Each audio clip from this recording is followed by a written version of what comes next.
দীর্ঘ 128 বছর পর অলিম্পিক্সে ফিরছে ক্রিকেট। এবার অলিম্পিক্সে নিজের ব্যাটের জাদু দেখাতে পারবেন ভারতের তাবড় তাবড় ক্রিকেটাররা। অলিম্পিকের মঞ্চে দেখা যাবে বিরাট রোহিতদের। কিন্তু অবাক করা বিষয় হলো, এত বছর পর অলিম্পিক্সে ক্রিকেট ফিরলেও বাদ পাকিস্তান বাংলাদেশ। ভারতের জায়গা আদৌ হবে তো? দেখুন, 128 বছর পর অলিম্পিক গেমসে ক্রিকেট ফিরছে, তবে পাকিস্তান ও বাংলাদেশের জন্য এটি একটি দুঃসংবাদ হতে পারে। 2028 সালের লস অ্যাঞ্জেলেস অলিম্পিকে পুরুষ ও মহিলা বিভাগে মোট 6টি করে দেশ অংশ নেবে। আন্তর্জাতিক অলিম্পিক কমিটি আইওসি নিশ্চিত করেছে যে এই ইভেন্টে অংশগ্রহণকারী দেশগুলির মধ্যে ভারত থাকবে কিনা তা নির্ভর করছে বর্তমান টি-20 র্যাঙ্কিং এর উপর। বর্তমানে আইসিসির অধীনে 12টি পূর্ণ সদস্য দেশ রয়েছে এবং 90টিরও বেশি সহযোগী সদস্য দেশ আছে। এই সহযোগী দেশগুলি মূলত টি-20 খেলে। বর্তমানে ভারতের পুরুষ দল টি-20 র্যাঙ্কিংয়ে প্রথম স্থানে রয়েছে, যা তাদের অলিম্পিকে অংশগ্রহণের সম্ভাবনা বাড়ায়।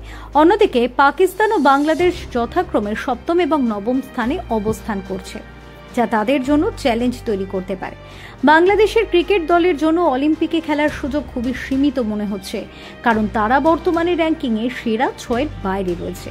যদি র্যাঙ্কিং ভিত্তিতে দল বাছাই করা হয়, তাহলে বাংলাদেশের খেলোয়াড়দের অলিম্পিকে খেলার সম্ভাবনা নেই বললেই চলে। তবে ভবিষ্যতের র্যাঙ্কিং পরিবর্তনের কারণে কিছুটা সুযোগ তৈরি হতে পারে। পাকিস্তানের ক্ষেত্রেও একই অবস্থা বিরাজমান। তারা বর্তমানে সেরা 6-এর বাইরে রয়েছে এবং তাই তাদেরও অলিম্পিকে খেলার সম্ভাবনা ক্ষীণ। এশিয়ার অন্যান্য শক্তিশালী দলগুলির মধ্যে শ্রীলঙ্কা ও আফগানিস্তানও একই সমস্যার সম্মুখীন হচ্ছে। ভারতের ক্ষেত্রে তাদের বর্তমান অবস্থান এবং সাম্প্রতিক পারফরমেন্সের কারণে অলিম্পিকে অংশগ্রহণের সম্ভাবনা অনেক বেশি। ভারতীয় দলের খেলোয়াড়েরা যদি নিজেদের ফর্ম ধরে রাখতে পারেন, তাহলে তারা সহজেই এই প্রতিযোগিতায় অংশ নিতে সক্ষম হবেন। অতএব 2028 সালের অলিম্পিকে ক্রিকেটে ভারতের অংশগ্রহণ নিশ্চিত হওয়ার সম্ভাবনা অত্যন্ত উজ্জ্বল। কিন্তু পাকিস্তান ও বাংলাদেশের জন্য এটি একটি কঠিন চ্যালেঞ্জ হতেই পারে।